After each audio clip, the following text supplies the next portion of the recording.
Hello, everybody. Today we're going to be talking about something called the 15-minute cities and how it affects us and what it's really all about.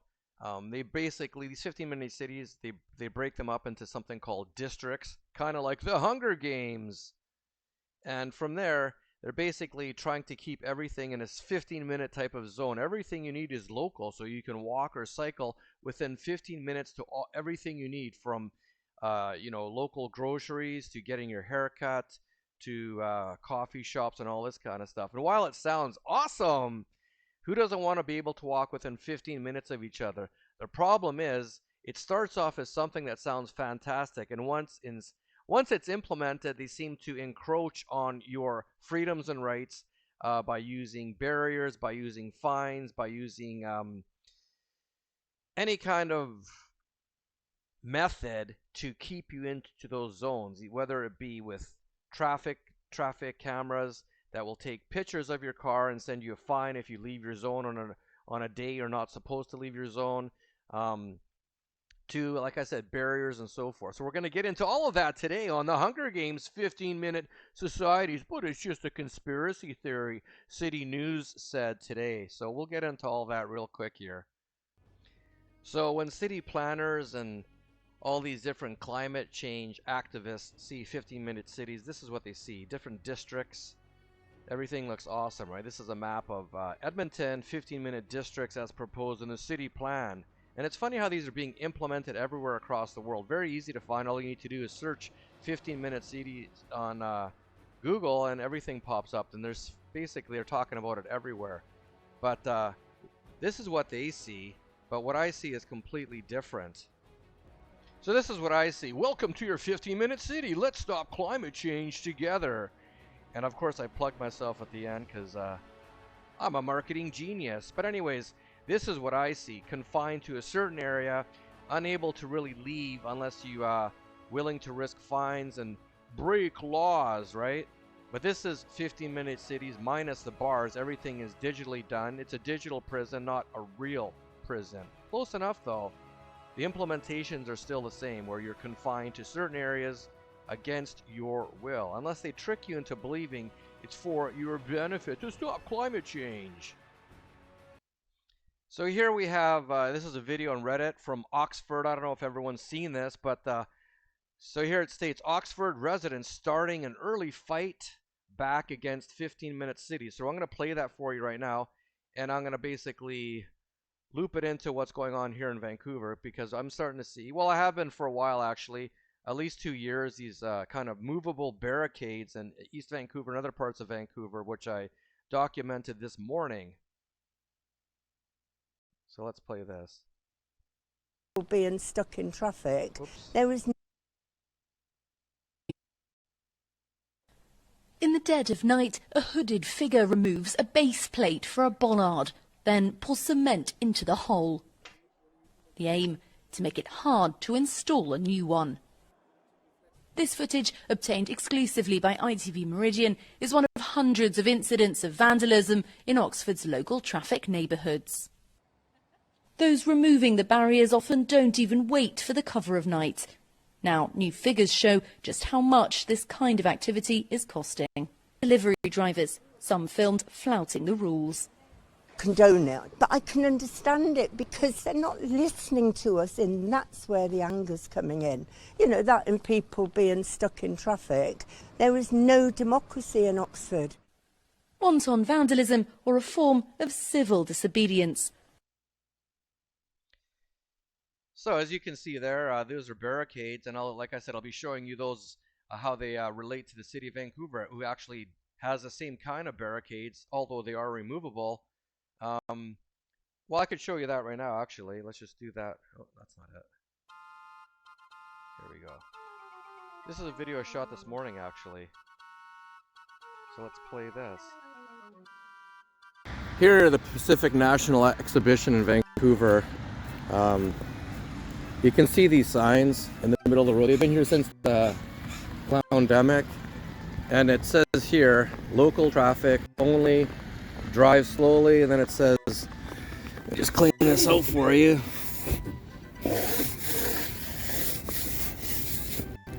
Watch for people walking on road. Local traffic only. Drive slowly. So what's this all about? They got one over there. They got one over there. And they're all over East Vancouver, these things.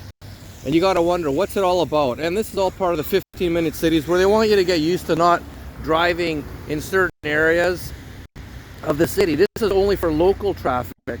So what happens if I'm not local traffic? What are you going to do? You're going to give me a ticket? And why are people walking on the road? There's sidewalks here. There's a lot of grass here if you're worried about getting clown vid from other people. There's sidewalks on both sides. And there's a lot of room. So why would people be walking on the road? And all this is basically, these are barriers that can be moved easily.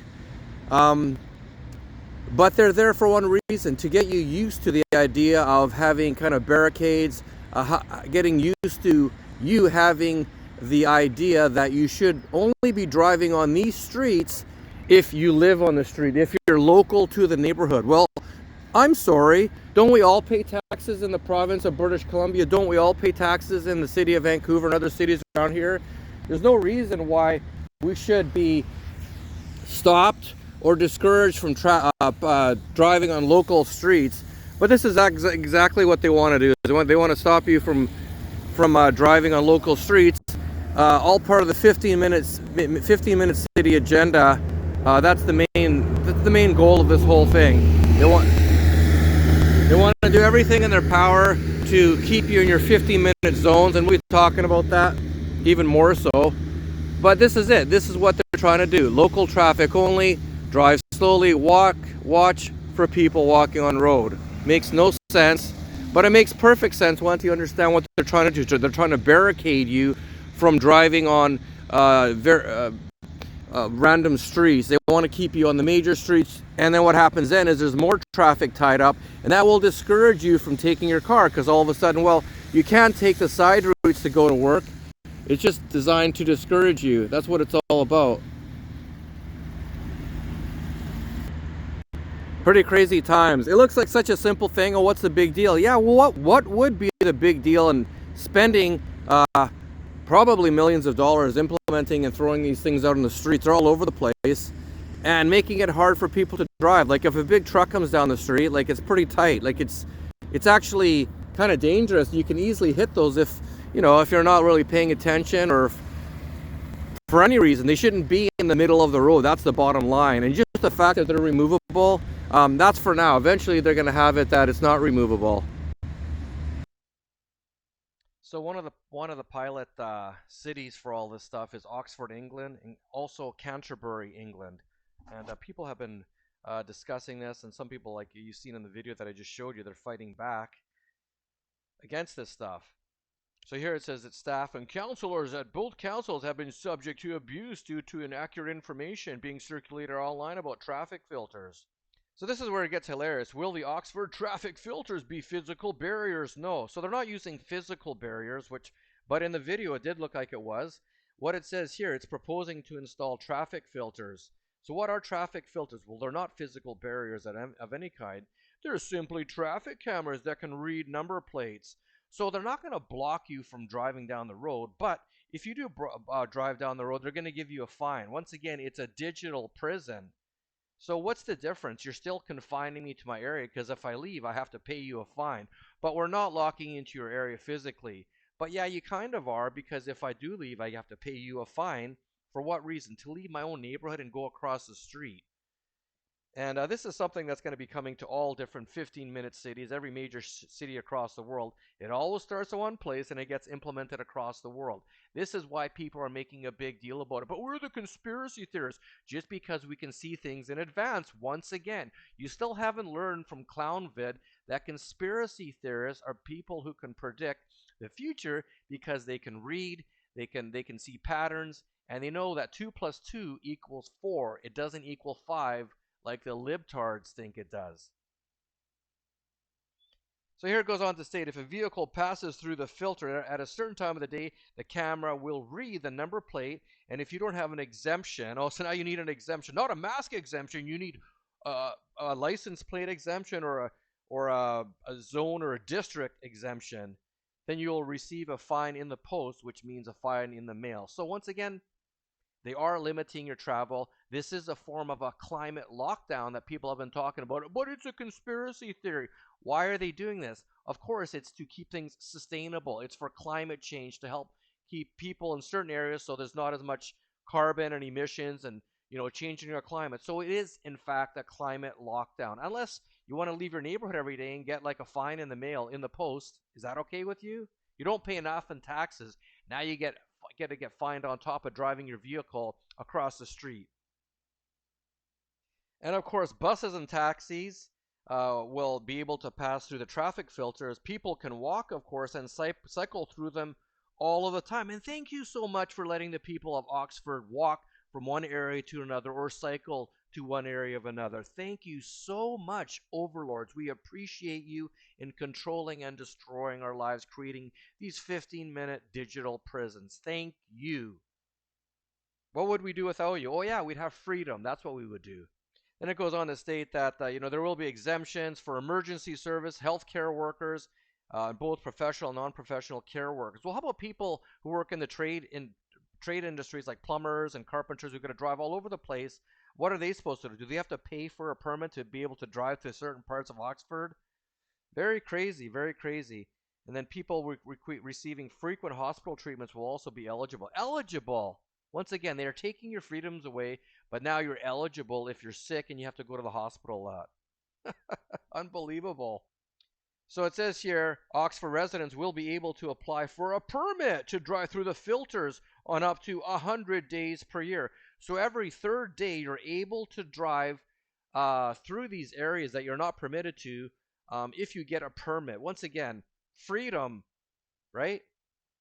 Lockdowns disguised as freedom to stop climate change, but in essence, what they're all doing is creating a digital prison. And if you want to be able to get back the freedoms you had prior to this, well, now you got to jump through all these hoops in order to just go across the street, go across your town, whatever it is. Doesn't really matter.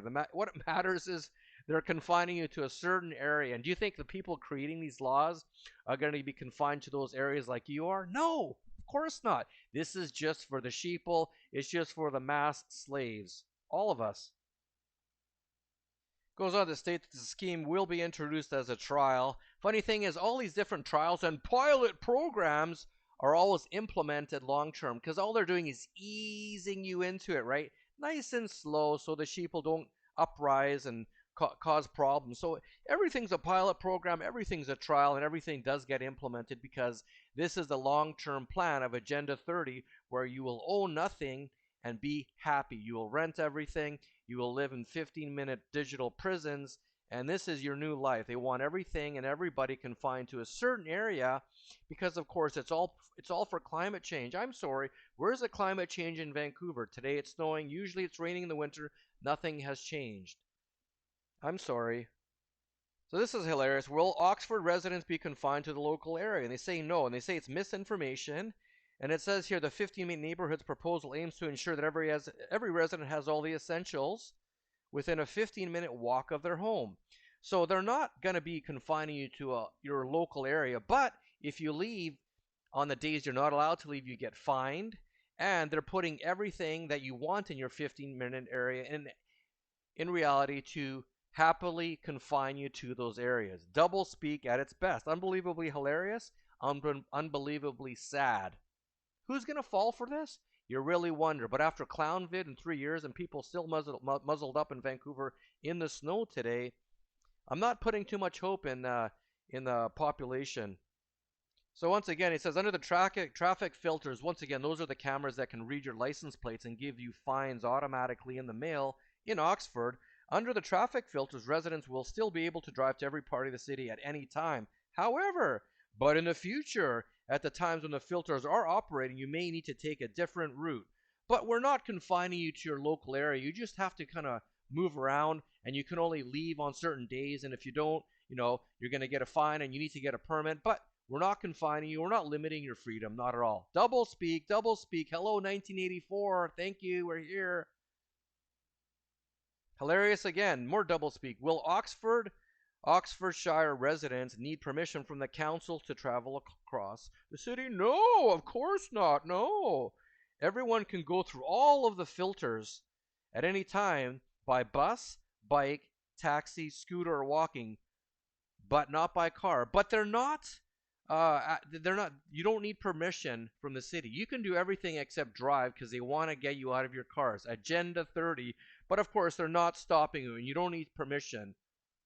No, you don't need permission. Actually, yeah, you do need permission. Double speak again, right? Unbelievable. These guys are just sick. And there will also be exemptions for the fines for car carriers, blue badge holders, businesses, and emergency services. Oh, thank you. So there will be, basically, if you reverse it, there will be fines for private car use. Once again, but you don't need permission to travel across the city. You'll just get fined to hell until you finally give up and say, screw it. Either I'm leaving this place or I'm going to succumb to the New World Order Agenda 30 plan of you will own nothing and be happy, and you will not have private car ownership and private car use. You have to rent everything, including renting movement, renting taxis, Ubers, and so forth. Or you can get a bicycle, or you can get a scooter. And Oxfordshire, Oxford, England, has the same weather as Vancouver. It rains all the time. So you're going to be out there in the cold. But are the people implementing these laws going to be in the cold? No, they're not. They're going to be able to take their cars wherever they want because you're the slave.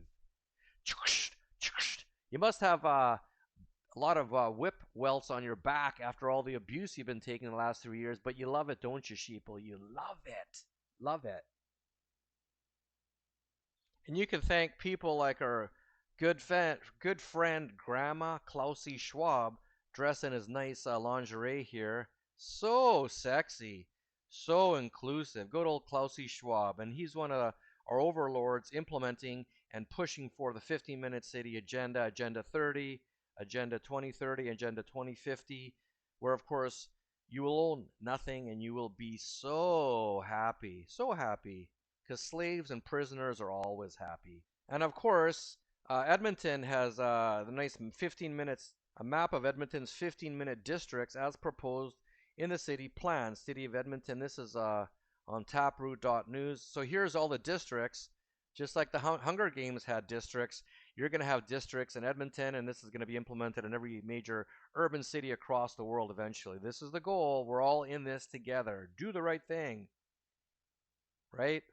And of course, City News this morning, online conspiracy theories about Edmonton's 15-minute city plan. Absolute nonsense. So in this article, this is brand new today. They're basically making it seem like we're a bunch of crackpots, making it seem like they're trying to lock people in their certain districts. So it says here, while they do have a plan to limit traffic on smaller roads between districts during rush hour, they stress there is no plan to limit people from leaving their communities. Well, what they're doing here is they're going to basically funnel you into larger corridors, larger streets. But of course, what that does is it makes all the traffic on those corridors, and eventually people are going to get sick and tired of waiting traffic. So then they're either going to they're going to bike, they're going to walk in the middle of a minus 40 degrees Celsius temperatures, or you're going to cycle in Edmonton when it's minus 30, minus 40 for 6 months out of the year. Makes a lot of sense. But they're not trying to limit you to your district. No, they're not trying to do that. Silly conspiracy theorist. And they state it's not locking people down. It's giving you bringing more facilities closer to people. It's not locking people down. It's actually about providing better connectivity, and that's fine. Put more shops and more coffee shops, more movie theaters, more food stores, and all that stuff. Awesome. But when you start implementing things like putting barricades, when you're putting up traffic filters that can read your license plate and automatically send you a fine by mail in England, well, I'm sorry, City News. Maybe it's just people like me looking at what's going on in the cities of Canterbury and the city of Oxford, England, and they're using the same kind of verbiage, 15-minute cities, and then we just have to ask ourselves, aren't they going to be implementing this in Edmonton? Won't be they implementing this in Melbourne, Australia? Because as you know, everything is done from the top down, and you can see, well, they're using all the same verbiage, they're using all the same kind of strategies. Maybe some of them haven't discussed the fines yet, but it's just because they don't want to scare you just yet. They want to implement everything get you used to the fact, and then they're slowly going to put in the traffic filters, these different traffic cameras that are already everywhere. Do they read license plates? I'm not really sure, but there definitely are all over Vancouver, and they say it's for traffic control or whatever the hell it is. I don't know how they control traffic by looking at a camera on all these secondary streets, but they're absolutely everywhere. And the chances of those cameras being able to read your license plates and then using those to give you a fine by the mail, is it too far off? Am I a conspiracy theorist for asking questions and thinking for myself? I guess I am. I should just shut up and let you do whatever you want to me. So they talk about Edmonton and all these other different cities where you can just, walk or either take your bicycle. Well, it's winter time, like I said, in Edmonton. It's minus 30, minus 40 degrees Celsius. Isn't it a little bit dangerous to be cycling in the middle of the cold? Because either you're going to freeze to death, or, of course, you might slip and slide and crack your head open. I know you're supposed to wear a helmet, or break your hand, or whatever the hell else. That's not going to happen. Let's see what happens in this guy as he falls off his bike.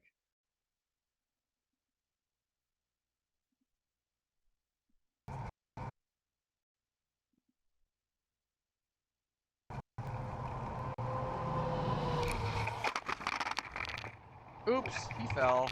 Black ice on the ground.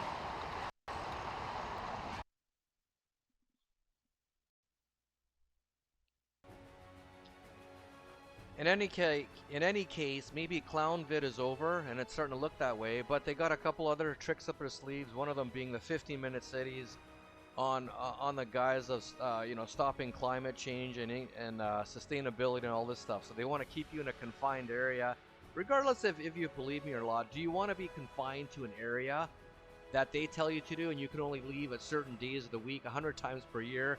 And if you don't listen, well, there's no physical barriers, but of course there's going to be digital filters that will take pictures of your license plate, read your license plate, and automatically send you a nice big beautiful fine in the mail. Are you ready for that? Are you happy for that? Or are you going to start listening to the tinfoil hatters who have been right about everything? Meanwhile, the news has guided you down the wrong path, and you fell for everything they said, hook, line, and sinker. You got triple jab, quadruple jab, and what happened to you? Oh yeah, you're sicker than ever. People are dropping like flies, but they care about you and they care about the environment. Of course they do. Welcome to your 15-minute city. Let's stop climate change together. Why don't you go and just die for climate change? Thanks for tuning in today to the Real Truth Report.